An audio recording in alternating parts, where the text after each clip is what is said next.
Why did you choose coffee as something to get in? What if you're an aspiring entrepreneur, and what market do I want to get involved with? Why coffee beans? Isn't it incredibly competitive? Why would you want to? What can you add to that? The answer is, I don't know.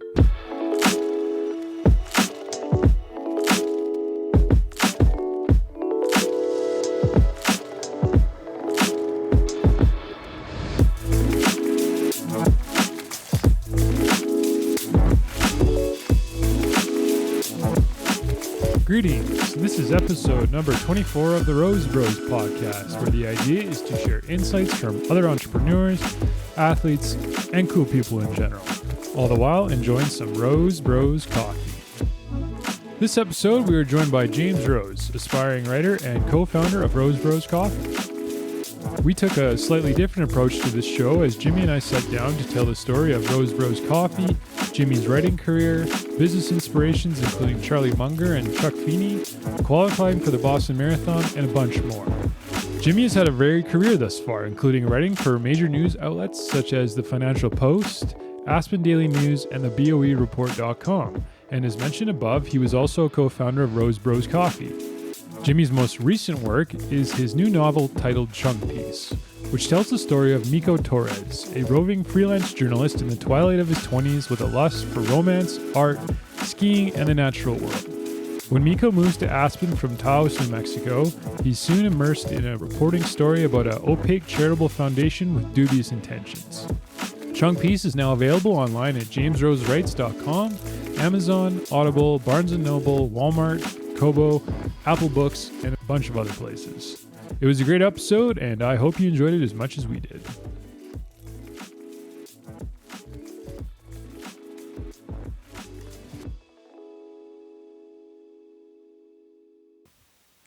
Jimmy. Thanks for having me, Trevor. For anybody listening out there, this is James Rose, the other Rose Bro, the writer. Yep. So we'll get into what you have recently been up to, but to back up a little bit, you originally went to the U of C and did a business degree. You worked downtown Calgary for a little while. For people listening, can you give a bit of backstory on how you got into writing and what you've been up to? Well, I first started writing journalism while I was in University of Calgary for the student newspaper, The Gauntlet.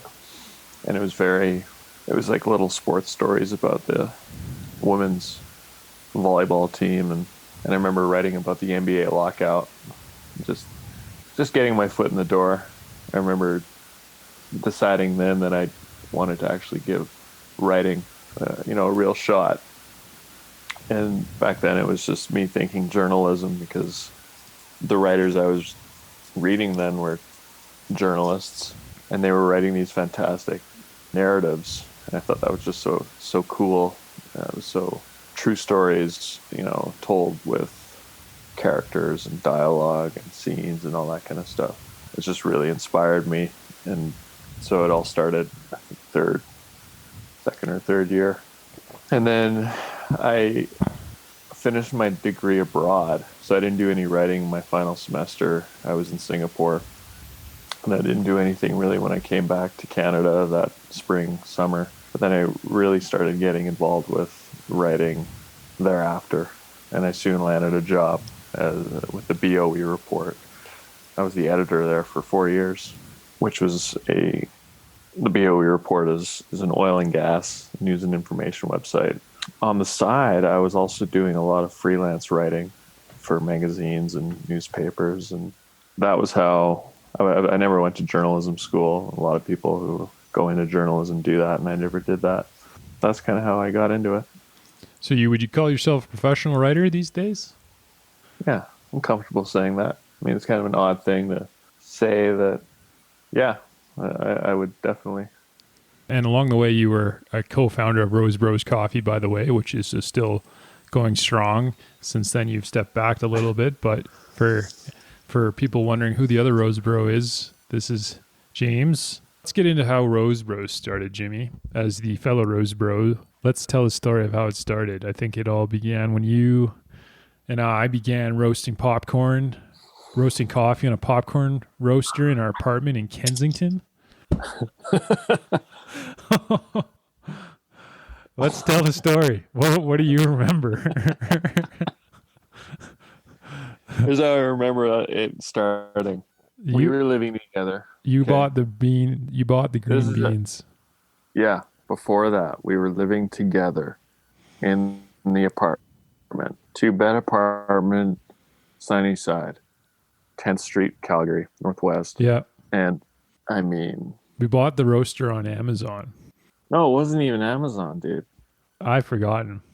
Yeah. So here's how I remember. Well, where did we get the roaster? The popcorn popper. Yeah. Okay. So it's winter of what, 2016. So like November, December in there, right?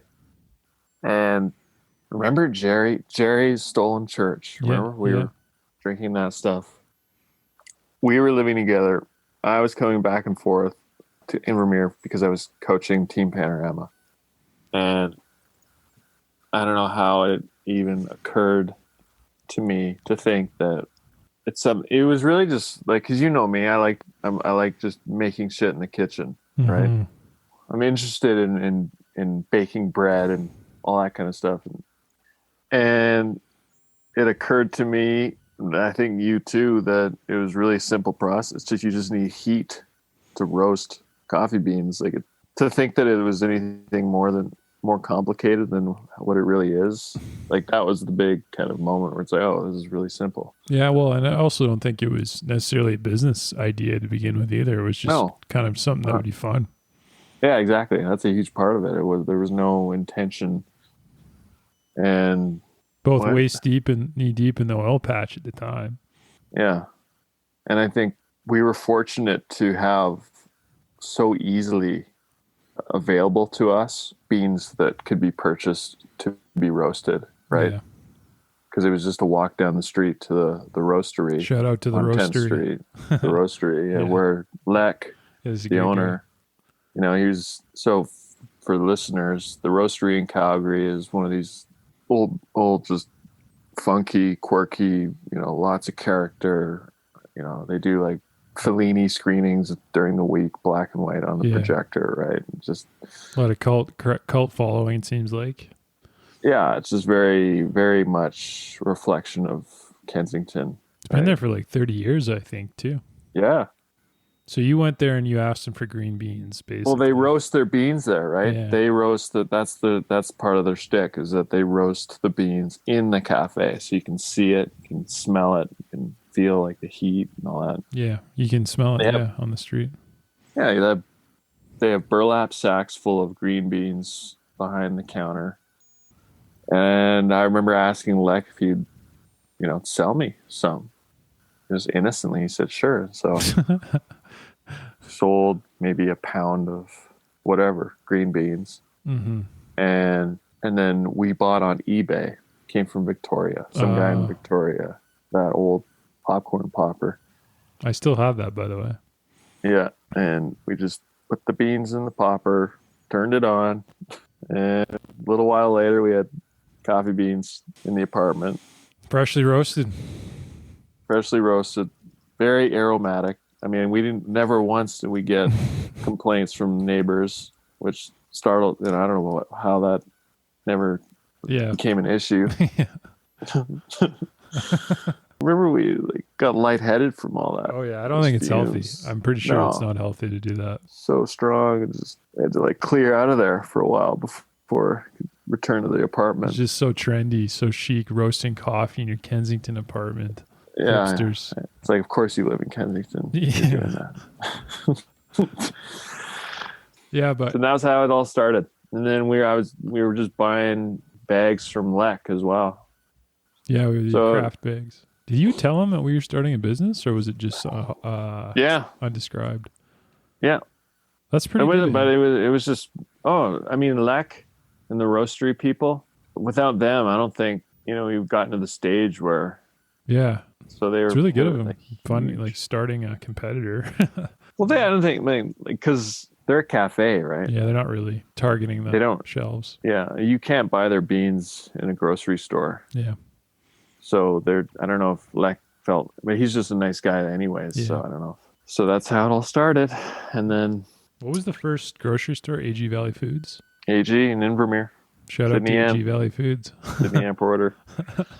Again, without that was kind of what really, as small as that little first deal was, it just kind of validates what you're doing, right? When you have someone who's willing to actually, remember they put the bags right as on that table when you walked in? Yeah, the front, they loaded it up. Yeah. Yeah, that was good of them.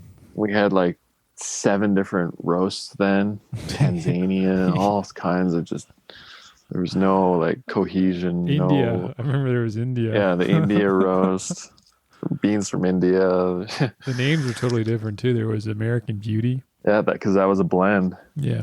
Because we were trying to figure out cool blend names, and since it was Rose Bros, there's so many rose who names. knew. Yeah, the varietals of a rose, American Beauty. And what was the other one? Like, I can't even remember now. What was it? It was like Mr. something. The roast names are coming back for people listening. We've got 5 new roast names coming up in the not too distant future. I can't tell them yet. It's going to be a big surprise. Okay. So stay tuned. We'll have a light, medium, dark, espresso, and decaf, each with its own name. Also updating the bag, we'll go in matte white, 60% compostable within 5 to 10 days. The remainder breaking down in 5 to 10 years. We also have made a commitment to plant a tree for every bag we sell. So anyways, that's my sales pitch. You got all those ideas from one tree, right? To be honest, I did not know they were doing that. I know. 10 tree. Didn't know they were doing that. I got the 1-for-1 idea from Tom's Shoes. And then, like I said, I was in the middle of the oil patch at the time. I'd never heard of 10 tree. And then Origins of Rose Bros, very innocent. Coming to a grocery store near you, also available. Very naive. Amazon.ca, Amazon.com, and a handful of retail spots. People ask, like, why coffee? Why did you choose coffee as something to get in? What if you're an aspiring entrepreneur and you're like, what market do I want to get involved with? Why coffee beans? Isn't it incredibly competitive? Why would you want to? What can you add to that? The answer is, I don't know. Just saddle up haul ass and do it. Pull the trigger. Just try it. You can overanalyze everything. Yeah. I don't think there's really, minor exception maybe in technology, but every market is saturated now. Well, I was reading the 22 Laws of Marketing this morning also, and oftentimes you can create your own category within. So, for instance, you can be the first mini computer or first semiconductor or something within a category already. Yeah. And that's what we've tried to do at Rose Bros, kind of have a first podcast and coffee. One of the first coffee companies to plant a tree. I think that's where you kind of build your business from. Right. Unless you're SpaceX, there's a few competitors. Same with writing. When you're thinking about writing a novel, I mean, many people have said to me, how many books come out every year? Mm-hmm. How many books you have to compete with? Okay, sure. You can let that, get in the way of what you're wanting to do, or you just kind of plow through. Like the art of delusion almost. Delusion is beneficial. Yeah. I think in any sort of, if you can somehow successfully delude yourself. Right. I mean, that's true. Or you just kind of scale back and just kind of like, what's the goal of Rose Bros Coffee, or what's the goal of my writing? Just start small and be happy with achieving kind of small goals. And you can, like, that's why I like in sports and my endurance sports, there's a lot of parallel there because, like 5 years ago, no way would I have thought I'll be qualified to run the Boston Marathon. Yeah. Start small. I don't think I never had ran more than like 10 kilometers or something, Yeah, there's a lot of parallels. 5 years. Yeah, for sure. Yeah, you just kind of start. Just start. I think Buffett talks about that, right? Just got to start something. Well, that's the idea behind the snowball. Yeah. Just start. The best time to start was yesterday. Yeah. For sure. Anything. Second best time is now. Do you think the age of the internet has made it easier for writers to become breakouts, or is it just raised the tide for everybody and made it hard? I think both. I think, and it's interesting because there's a lot of breakouts per se, like 8, 9 years ago in the indie world. Mm-hmm. But that was right when like ebooks really started to take off the market. Like I was listening to this really interesting podcast about country music, believe it or not.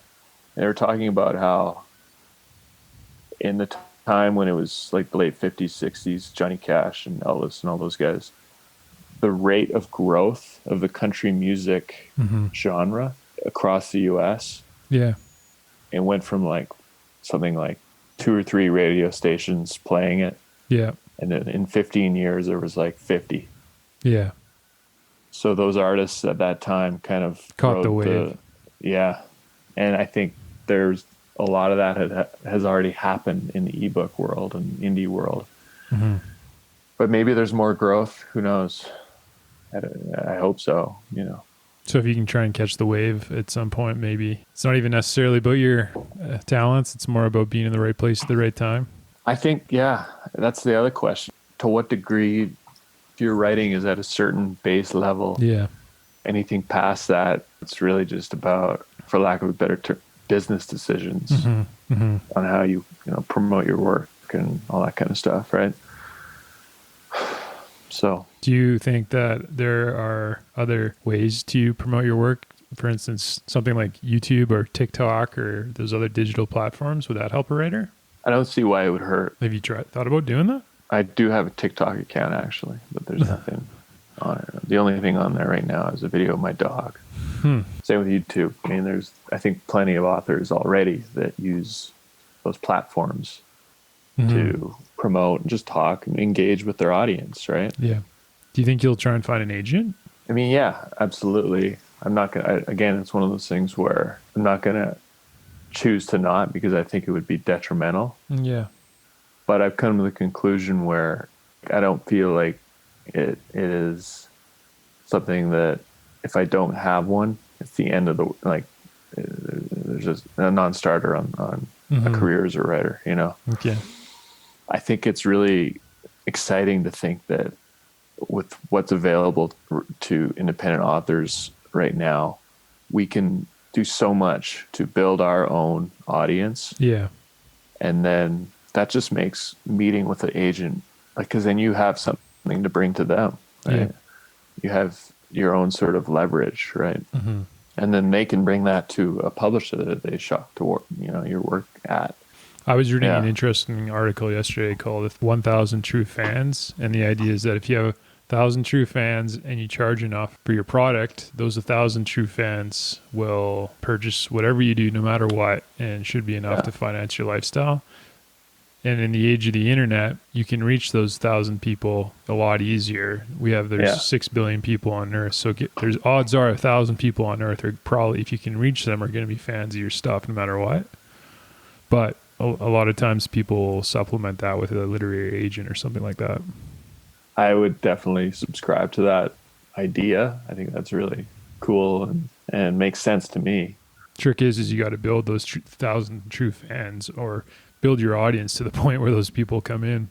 Yeah. And I think from what I've, read, there's a lot of hybrid authors that, maybe they do 2 books with a publisher. They do a 2-year, 2-book deal, and then they do 3 on their own and they go back.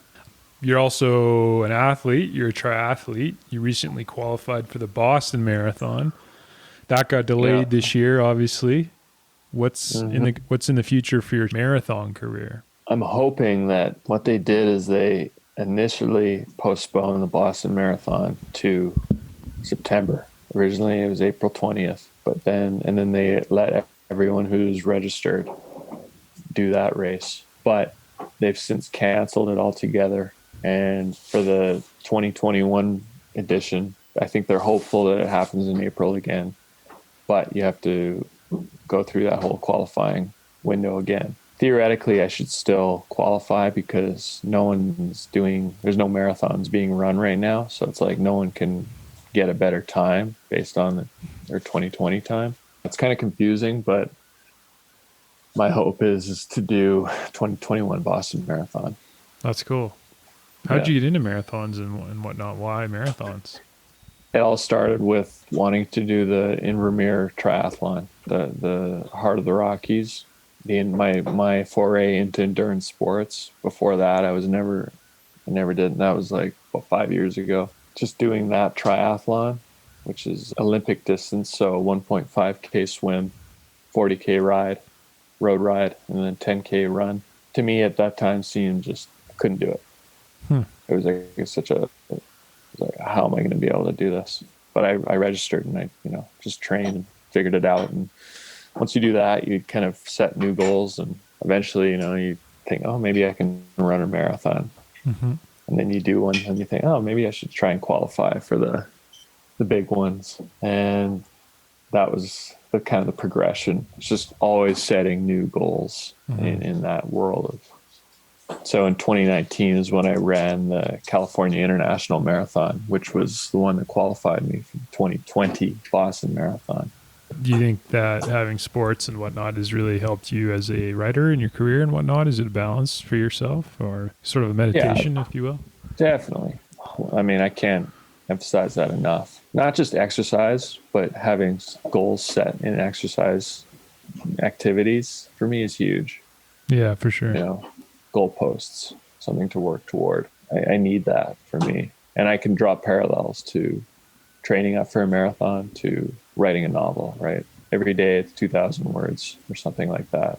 Or every day you're doing like... You're a big Charlie Munger fan, aren't you?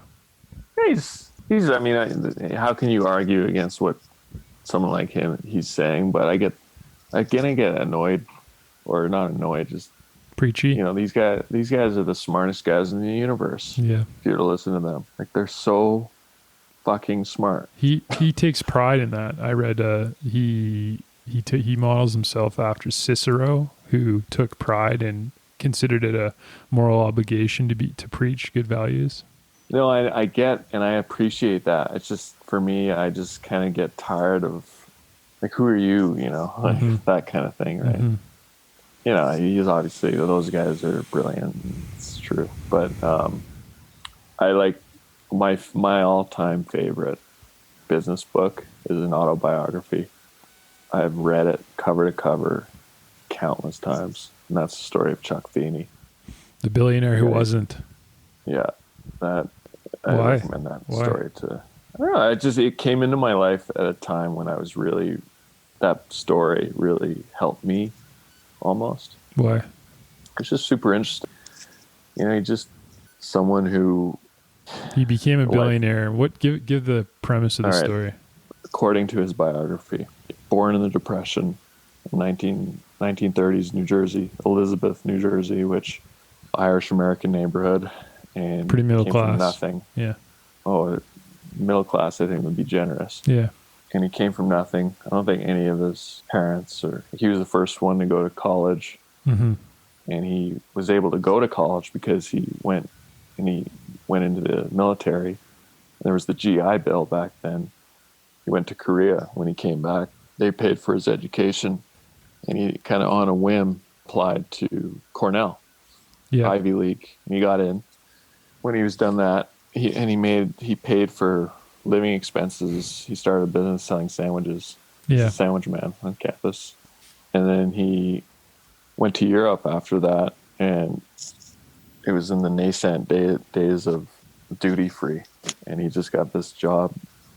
Long story short, by the time he was in his 40s, many millions of dollars. The business was a complete success, and he didn't tell anyone. He gave his entire fortune to a charity, and he devoted, from then on, his work was to give away everything. His famous saying is, "There's no pockets in shrouds." Yeah. Might as well give while living. Like, he was the inspiration. Could be wrong here, but Buffett and Gates' giving pledge, they used Chuck as a model, right? Yeah, for sure. His whole approach, like, he's just so. Someone said, like, he's Donald Trump lived his life completely 180. Yeah, it would be Feeney. Yeah. Who else do you like to read business wise? I mean, I learned a lot about business and everything through Michael Lewis too. Yeah, his writing. Did you read Charlie's Almanac? Yeah, all that psychology stuff. Yeah, Ted Turner is another one of my business heroes. think he's a really interesting dude. Do you ever read the Warren Buffett annual reports? No, I read Buffett's biography by Alice. Was it Schroeder? Schroeder, yeah. And I thought it was a great read. The Snowball? Because it really, apparently he distanced himself from that book after it was published. Really? I thought they were like best friends. Well, before the story goes, Really? The warts were exposed on how fucking weird this guy really is, because he is a strange dude when you read that biography. Yeah. He worked from home for 6 years. Yeah. Like he was a millionaire before he even got an office. Doing the Buffett partnerships. Yeah. There's a series of letters on the Buffett partnerships that predate the annual reports. It's like the late, I think, or the mid 60s. You can find them online. Yeah, I remember reading. I mean, it's really interesting actually when you learn about how he was doing what he was doing. Parts of that book, Alice's book, Snowball, where he's talking about, like, there was this one little part of that story, and they were talking about doing like cocoa bean, Yeah, with that guy from Pritzker, Chicago, Jay Pritzker. Yeah. Well, that's so he originally was a hedge fund, essentially. Yeah. What he was doing, because he would exit positions within like a year a lot of times. But it was, what I found really interesting though is how they were able to come up with sound reasoning for making these decisions on what to invest in. And I don't know, I just like the exotic little special situation investing. It's really interesting to me. Also risk free, a lot of them, where you were guaranteed to make money. Yeah. And of course you assume that kind of thing is still around to this day, those kinds of unique situations, but the kind of detective work that needs to be done to uncover those gems, it's boring. Like the sweat equity. Yeah. Major. Did you read that story when he went and bought all those stamps? Yeah.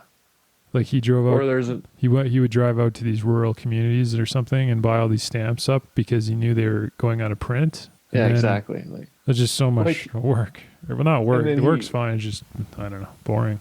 There was one where he actually, something to do with railroads way back. He actually went out, measured like the train, something to do with the train tracks, like the actual distance. The level of research people like him were doing is just insane. Yeah. I remember talking to someone, private equity and all those guys, they have like private investigators work for them. Yeah, I've read that. They just need their edge. They need to get it somehow, right? Do you think it's better to make money producing and making something for society versus just shuffling money around in investments? Like Elon Musk, I don't know if you saw him on Joe Rogan the other day. He's not a big fan of Warren Buffett, calls him boring, and doesn't think what he does is worthwhile.